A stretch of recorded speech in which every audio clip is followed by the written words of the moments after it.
이야기입니다. 나이를 지긋하게 드신 노부부가 이스라엘로 여행을 갔다고 합니다. 그런데 거기서 안타깝게도 아내분이 별세를 하셨다고 하죠.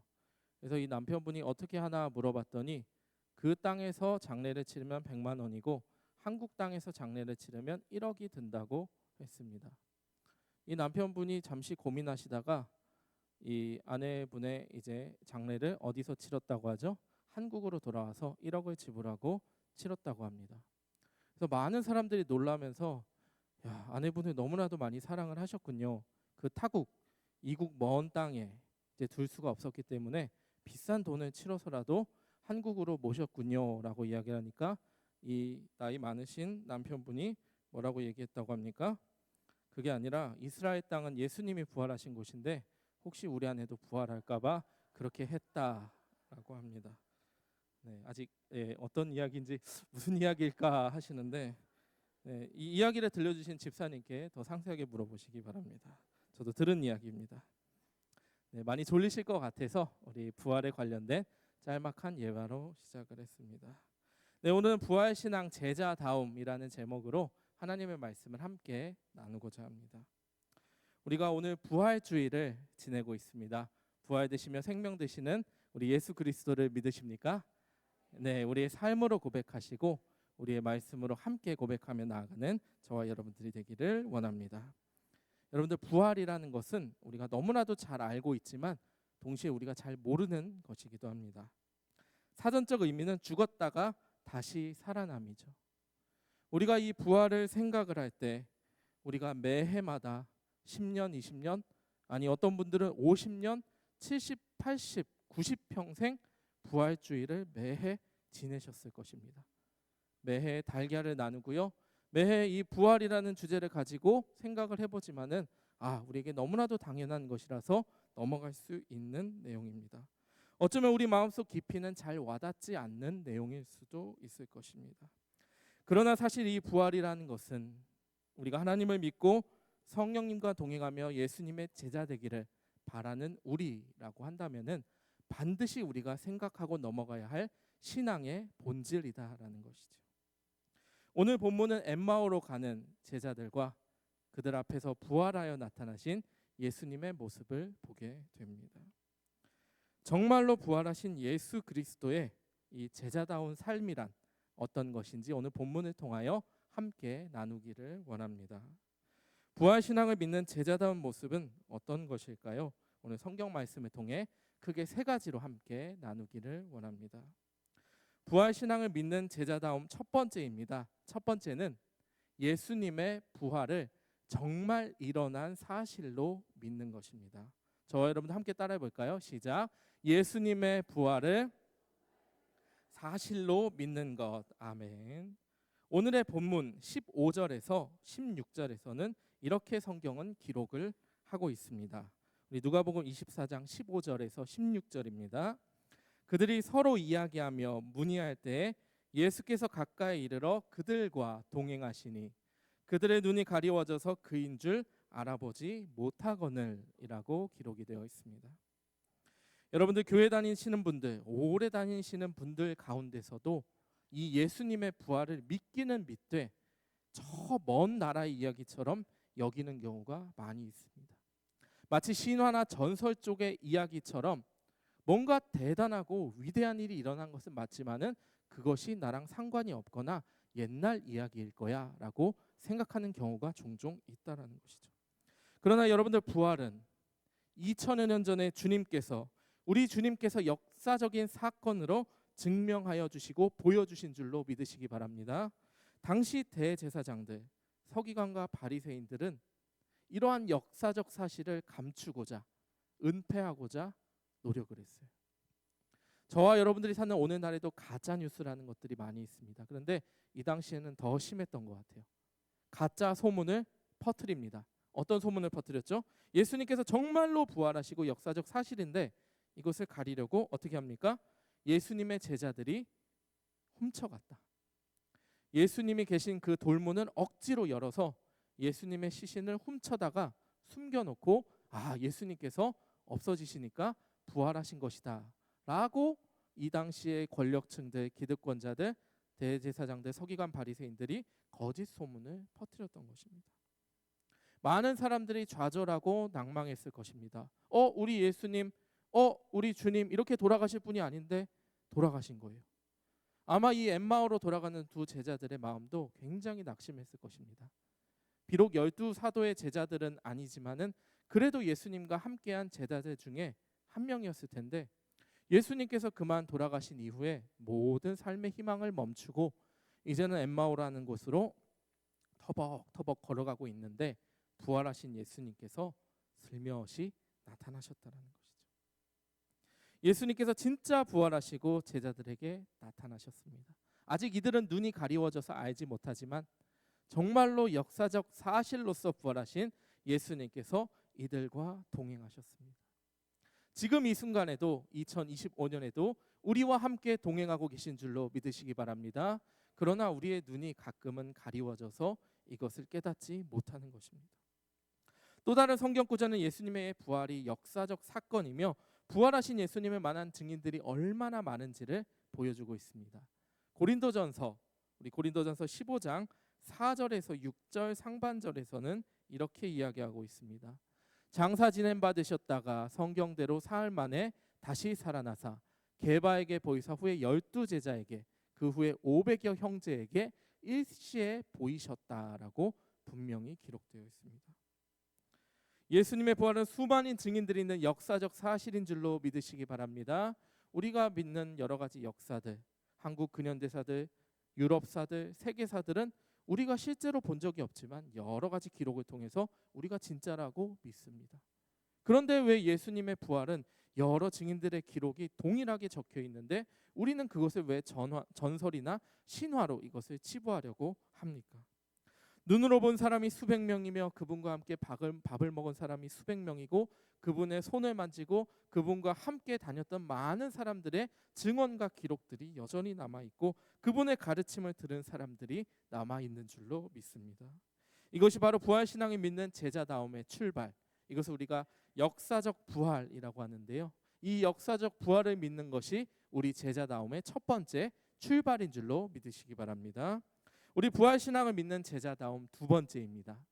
우리 두 번째는 바로 믿는 자는 죽음 뒤에 소망이 있다라는 것이지요. 저와 여러분들 함께 읽겠습니다. 시작. 믿는 자는 아멘. 이것을 우리가 종말론적 부활, 조금 어려운 표현으로 종말론적 부활이라고 합니다. 우리가 종말이라는 단어를 들을 때 혹은 죽음이라는 단어를 들을 때 더럭 겁이 나게 됩니다. 뭔가 어렵고 부정적이고 어두운 느낌이 들기 때문입니다. 그리고 사람이라면 누구나 원하지 않는 것이 죽음이기 때문이죠. 그러나 우리가 종말에서 끝나는 것이 아니라, 우리가 죽음에서 끝나는 것이 아니라 종말론적 부활이다라고 하면은 우리에게 얼마나 큰 힘과 능력이 되는지 모릅니다. 종말론적 부활 신앙을 가질 때 우리는 죽음 앞에서 영원한 결발이 아니라 절망이 아니라 평안과 소망을 가지게 된다는 것이죠. 세상의 많은 장례식장들, 그 죽음의 끝에서는 영결이라는 표현을 씁니다. 무슨 뜻이지요? 영원한 결별.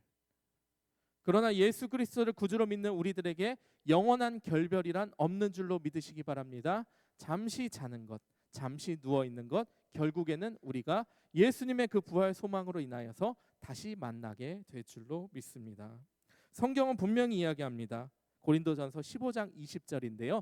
저와 여러분들 함께 읽도록 하겠습니다. 시작. 그리스도께서 죽은 자 가운데서 다시 살아나사 잠자는 자들의 첫 열매가 되셨도다. 아멘. 여러분들 잠자는 자들이라고 되어 있습니다. 잠자는 자들은 어떻게 됩니까? 깨어나게 될 줄로 믿으시기 바랍니다. 이 모든 것이 어디에 적혀 있는 거예요? 성경에 적혀 있습니다. 그래서 오늘 본문 예수님께서도 성경을 강조하는 것입니다. 오늘 본문 27절에서 이렇게 기록되어 있습니다. 이에 모세와 모든 선지자의 글로 시작하여 모든 성경에 쓴 바 자기에 관한 것을 자세히 설명하시느니라. 아멘. 예수님께서 왜 자기에 관한 것을 말씀하셨을까요? 그것은 잠자는 자들의 첫 열매, 우리 성도들의 부활의 모범이 누가 되신 거예요? 예수님께서 친히 모범이 되셨기 때문입니다. 그 종말론적 부활의 모습, 과거와 현재와 미래를 뛰어넘어서 그 부활의 첫 열매를 우리에게 보여주시고 우리에게도 소망을 약속하여 주시기 때문에 우리는 결코 죽음을 두려워하지 않을 줄로 믿으시기 바랍니다.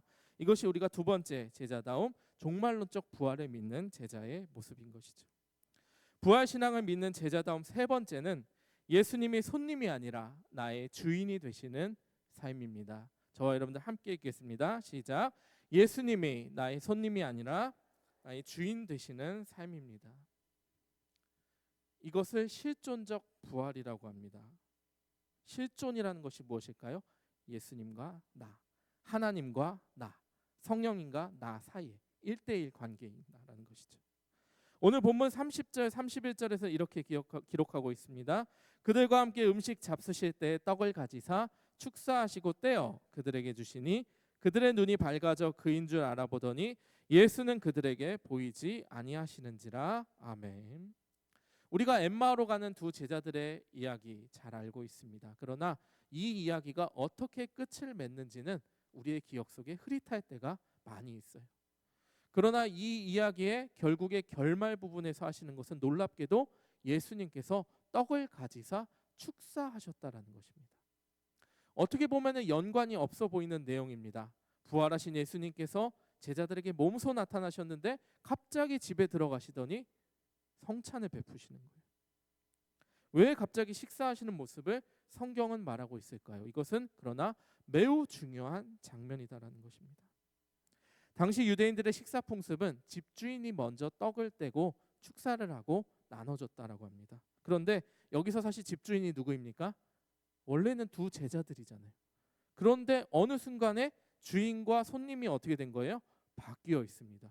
손님이었던 이 예수님께서 직접 떡을 떼어 주시고 축사하고 계십니다.